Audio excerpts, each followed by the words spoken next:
నీ గురించి నాకు తెలుసు కదా. తెలిసి అత్తయ్య మామయ్య వాళ్ళకి అలాంటి పరిస్థితి ఎందుకు రానిస్తావో చెప్పు. ఏమో, ఎదురుగా ఉన్న సమస్యకి ఏదో ఒక పరిష్కారం ఉండాలి కదా అని నువ్వు కూడా కాంప్రమైజ్ అయిపోతావేమో అని నా అనుమానం. పరిష్కారం దొరకాలనైతే నేను ఎదురు చూస్తున్నాను. కానీ మా అమ్మ ముందు మీ అమ్మ నాన్న తలదించుకోవాలని నేను అనుకోవడం లేదు. Thank you so much Tarun. At least నువ్వైనా నన్ను అర్థం చేసుకుంటున్నావు. సరే ఉంటాను. Good night. Good night.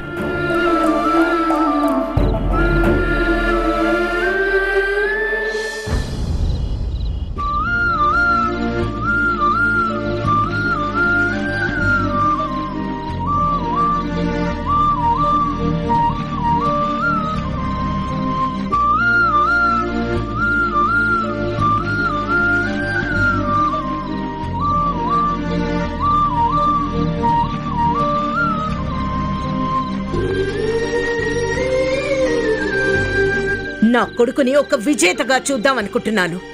4 డబ్బుల కోసం స్టేజ్ ఎక్కి పాటలు పాడే మామూలు మనిషిలా కాదు. నిన్నగాక మొన్న వచ్చిందానివి. వాడి గురించి నీకు తెలుసా? వాడికి జన్మనిచ్చిందాన్ని నాకు తెలుసా? నా కొడుకుని నాకు నచ్చినట్టు తీర్చిదిద్దుకుంటాను. దానికి ఎవరు అడ్డొచ్చినా వాళ్ళని వాడి దారిలో నుంచి తొలగించడానికి నిన్నీ మాత్రం వెనకాడ్ను.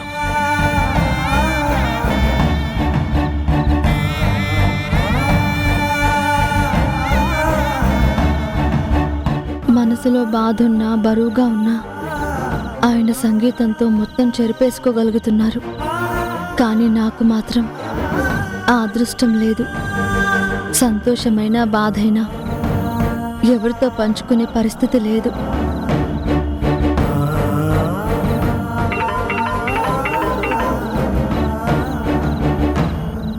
కిరణ్, ఎలా ఉన్నావు? మేడం, నేను ఉషాని మాట్లాడుతున్నాను. అమ్మా ఉషా, బాగున్నావా? బాగున్నాను మేడం. మీరెలా ఉన్నారు? నాదేముందమ్మా, 4 రాగాలు 4 తాళాలు పిల్లలకి నేర్పించుకుంటూ కాలక్షేపం చేసేస్తున్నాను.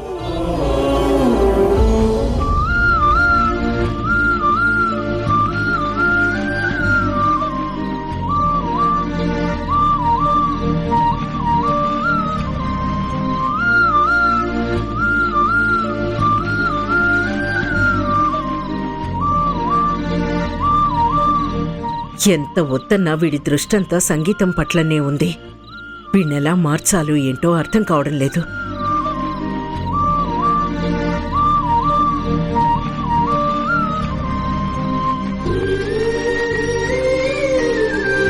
ఇంతకీ కిరణ్ ఏం చేస్తున్నాడు? ఈరోజు మేము హంసధ్వని గారి మ్యూజిక్ ప్రోగ్రాంకి వెళ్ళాం. వెళ్ళినందుకు అత్తయ్య గారు కోప్పడ్డారు.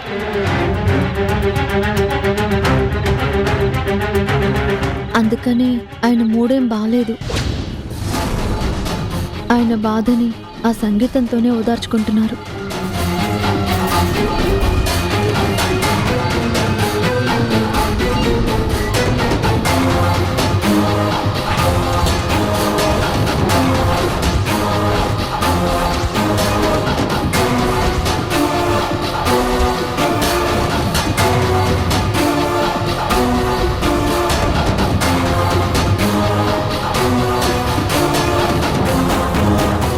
ఈ అమ్మాయి ఏంటి ఇంట్లో విషయాలు ఎవరికి చెప్తోంది?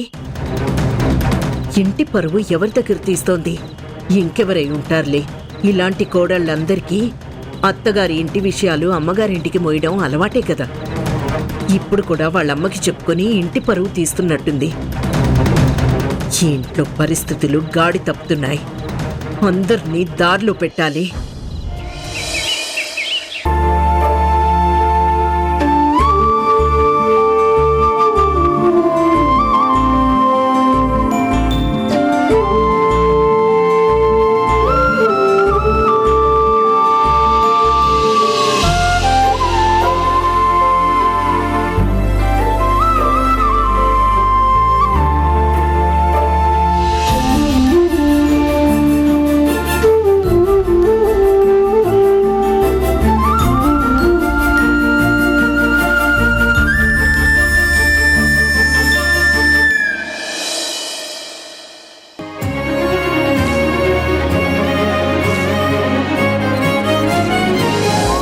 ఎంతసేపు అయింది వచ్చి? జస్ట్ ఇప్పుడే. కాఫీ తీసుకోండి. యా, ఇదిగోండి. Thank you.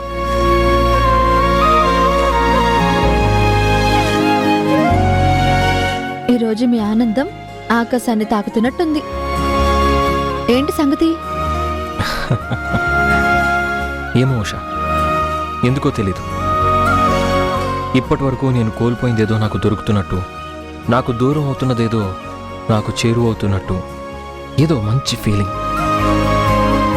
దేని గురించి మాట్లాడుతున్నారు? ఇంకా దేని గురించి? మ్యూజిక్ గురించి. ఇప్పటి వరకు నా ఆలోచనలు, నా అభిరుచులు మా ఇంట్లో ఎవ్వరికీ ఇష్టం ఉండదు అని ఫీల్ అయ్యేవాణ్ణి. వాళ్ళకు కూడా అవే అభిరుచులుంటే నా బాధ ఏంటో వాళ్ళకి అర్థమయ్యేది అనుకునేవాణ్ణి. కానీ వాళ్ళందరూ నా అభిరుచిని అనవసరమైన దానిలాగే చూస్తున్నారు. దాంట్లో నాకెంత ఆనందం ఉందో వాళ్ళు అర్థం చేసుకోలేకపోతున్నారు.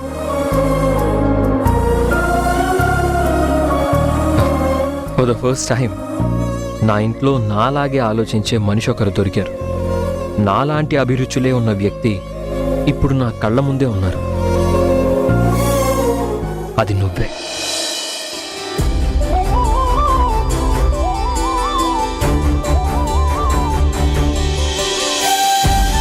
హంసధ్వని గారి ప్రోగ్రాంకి తీసుకెళ్ళి చాలా మంచి పని చేశావు.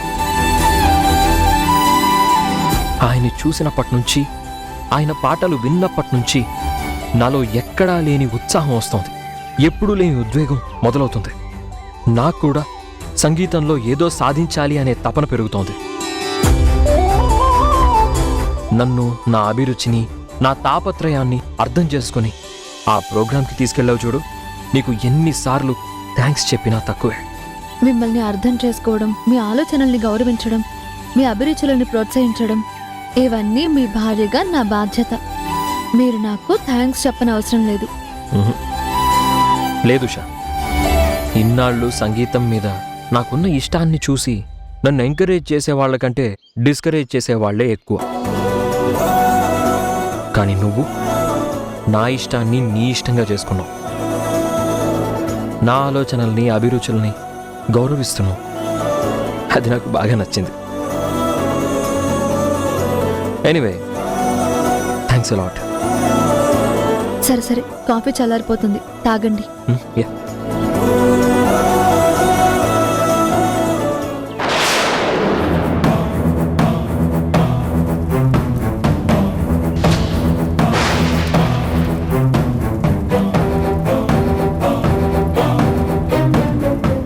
ఏవండి, మీ మ్యూజిక్ రూమ్ లో నుంచి మంటలు వస్తున్నాయి.